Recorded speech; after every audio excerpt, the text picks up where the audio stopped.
Hey there, and welcome to the Short Stuff. I'm Josh. There's Chuck. There's Jerry. Man, I wish I hadn't said, it's eating up time, Chuck. This is Short Stuff. Oh, God, I already said that, too. This is already off the rails. Let's just start over. Like 5 years from now, are you going to be doing this? Yes. Short Stuff? Yes. Okay. It's the Short Stuff thing. All right. I just want to know what I'm in for. Yep. Buckle up, Chuck.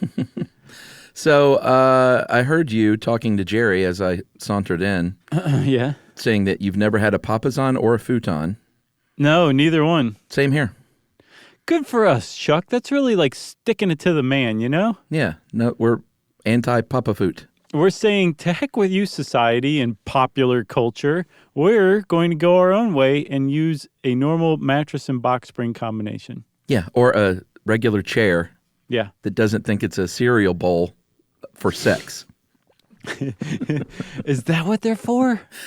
I don't know, but we should shout out the great website, Atlas Obscura. Sure. We both love that website and have for years. And this is, when you're doing Papasan research, look to one person, and that's John Kelly of Atlas Obscura, because he really dug into it. Dude, he is the only person who did, too. I know. If you find any other article on the web, including this How Stuff Works one, it's like, here's what John Kelly found. I know, dude. Like, this guy did all of the legwork and the research, and he really did dig in.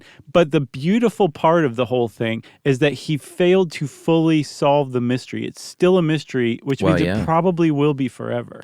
Yeah, so there are a lot of mysteries about the Papasan. You can start by going to papasan.com, which will redirect to Pier 1 Imports, which is pretty great. That is a little fishy and cool.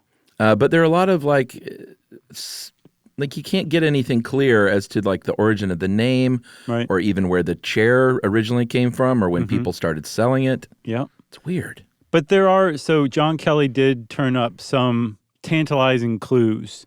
He wasn't able to triangulate on a particular year and even necessarily a particular country, but there's a lot of strong evidence that they emerged in the 60s, probably in the Philippines. That's where I'm putting my money. That's where the Papasan chair came from. 60s Philippines. Yeah, and that would make sense because by 1966 was when we finally got the name Pier 1 as a store, which had been, I guess, it was previously Cost Plus. Yeah, which I guess split off, and the Cost Plus went on to become World Market, which everybody knows. Well, Cost Plus World Market is still on the sign, which I think is interesting. Yeah, but weirdly, Pier 1 was Cost Plus originally, and I think it was after they divided. And then if you really want to get the mind-boggling, it was the guys who started Radio Shack who originally funded the guy who founded Pier 1. Yes, and the people who were Radio Shack were originally the Tandy Corporation, which I remember that name, I think. Oh, I had a Tandy robot arm that moved left and right. And you still do. It's attached to your body. That's right. It's my new appendage. I'm Stellark. But, Stellark. God, I love just hearing that name. But 1966, Pier 1, what they're doing is they found a good market in importing Asian goods very cheaply and then marking them up for a profit. But here's the deal. Even marked up in the United States, it was still like cheaper than other stuff that you would get here from America or Europe. So people bought the stuff. Yep. So Pier 1 is basically like the place. Everybody says, no, this is where America became enamored with Papasan chairs. So people go to Pier 1 and say, where did Papasan chairs come from? And Pier 1 says, we don't know, but we can tell you exactly when we started selling them. It was the mid-'70s. And you say, okay, great. So Papasan chairs hit the U.S. in the mid-'70s. But then if you talk to somebody else at Pier 1, they might tell you that, no, actually, Pier 1 sold them until the 60s. They just didn't blow up until the 70s. So that remains a tantalizing mystery as well. Yes, and what we do think we know is that the reason they blew up in the United States was because of the Vietnam War. Mm-hmm. And apparently here's what happened, as the story goes. American GIs would go to Vietnam. They would go and serve in, the countries that surround Vietnam. Mm-hmm. And they would, this is where it gets a little dodgy, perhaps visit red light districts in these areas. Perhaps. As, single soldiers with some spare change, I guess. Sure. And they would, this is where they would find the Papasan chair, is at these brothels. Mm-hmm. And Papasan, this is where they think the name comes from because it doesn't really make sense that the chair would be called the Papasan chair if it comes from the Philippines because that's a nonsensical word in the Philippines. It's actually Japanese, meaning like father or esteemed older man. Right. Or if you're an American GI in the Vietnam War, Papasan meant pimp and Mamasan meant madam. There you have it.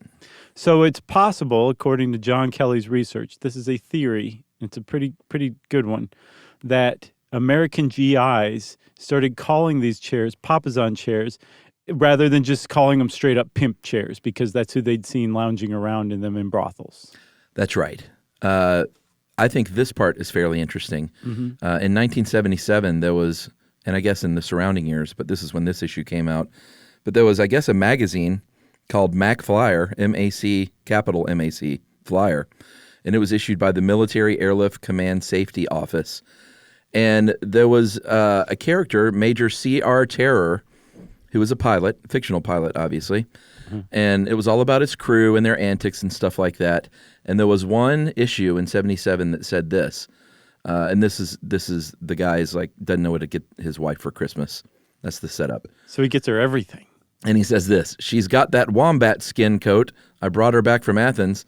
The Honda Goldwing from Tokyo, candlesticks from Bangkok, a giant brass table from Iran, 2 camel saddles from Turkey, a pair of elephants from Saigon, and a Papasan chair from Clark, which was Clark Air Base in the Philippines. In the Philippines, right. So at least by the 70s in the military, an in-joke that you would assume any military guy would know is that you would associate Papasan chairs with the Philippines. So that's pretty strong evidence for John Kelly's idea. Right. And the joke replied back in the comic was, sounds like her apartment is decorated in contemporary military.